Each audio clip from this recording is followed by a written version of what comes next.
ډیره مننه د عمر دراز مروت او نثار موږ چې کوم اجلاسونه کړي دلته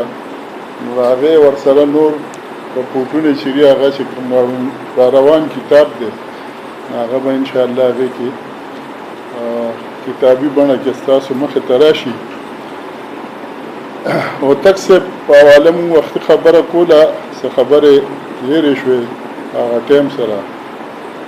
د لیونې مینې شرنو د سره ما تخپل جوړ یو شعر را یاد شو نه په سر نه په عزت ته جاروتل ورته هر ښکاري زما مینه لیونې ده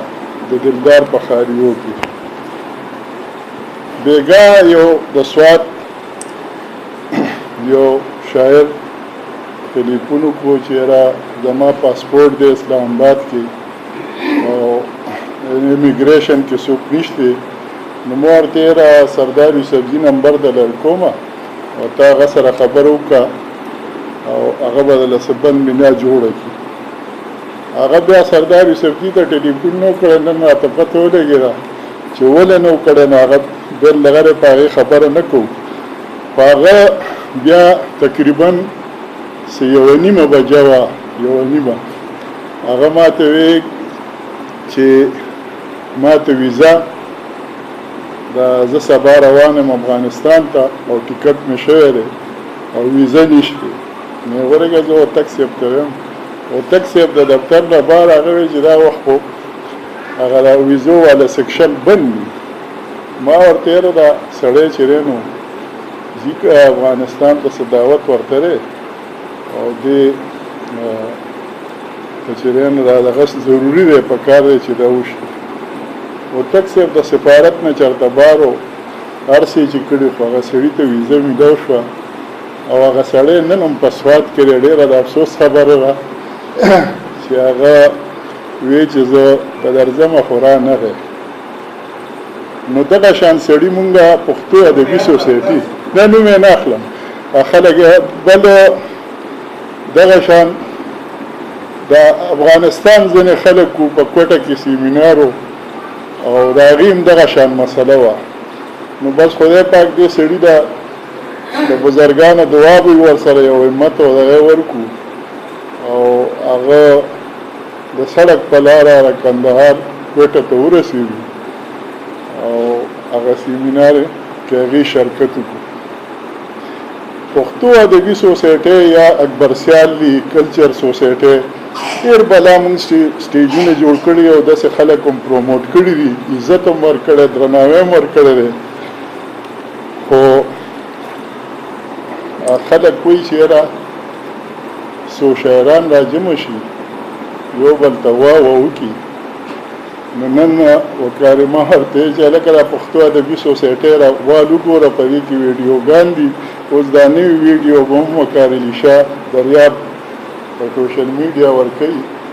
او ټي خیبر نه دغه دې وګوري نو ورته پته ولګي چې رحم زمان خټک څه کوي اکبر سیال څه کړي پښتو ادبي سوسایټي د ملګرو څه کارونه کړي دي او زه به ورته صرف دونه ویم د ژوند په لار کې درته پړ شوم اشنا د ژوند په لار کې درته پړ شوم اشنا داسې بیا وګڼه چې مړ شوم اشنا او په تورو سترګو کې لا وځلېدم په تورو سترګو کې لا وځلېدم په تور د مینې چې ککړ شوم اشنا او په رقیبانو مې دا زیرې وکړې په رقیبانو مې دا زیرې وکړې شفق صاحب مړ شم په مینه کې خو وړ شم اشنا په رقیبانو مې دا زیرې وکړې مړ شم په مینه کې خو وړ شم اشنا او ستا د اجران غمونه زړه کې ساتم ستا د اجران غمونه زړه کې ساتم څکه د وخت په دوړو خړ شم اشنا او سوری مې یخ کې ستا د مې دپاره یو سوری مې یخ کې ستا د مې دپاره زه د چنار په سیر کو لوړ شم اشنا او زه د هماغه لیونی افکار یم زه د هماغه لیونی افکار یم چې د په سخته کې ملاتړ شم اشنا او نه ګیله کوم له چانه نه مې ګله دا عادت دی زه په مینه باندې پایم زما دغه عبادت دی د اجران په تورو شپو کې ستا د خیال سره ژوندی یم ستا یادونه مې ژوندون دی ما له دغه غنیمت دی د ژوندون ازغنه لاره د مرام فکر شعور کې د ژوندون ازغنه لاره د مرام فکر شعور کې حوصلې را سره مل دي هم ملګری مې همت دی او ستا د مینې منکر نه یم ستا د مینې منکر نه یم ستا د مینه مې مقصد دی هوتک صاحب ستا د مینې منکر نه یم بس ستا مینه مې مقصد دی دا ستا مینه مې پښتو ده دا ستا مینه مې غیرت دی او ستا د حسن مملکت کې د خلوص ښاغلي مړه دي ستا د حسن مملکت کې د خلوص ښاغلي مړه دي په هر چم کې بیروخي ده څومره عام پکې نفرت دی او د نصیب په ویش کې پړ یم تور نصیب یم ژوندونه سیار صاحب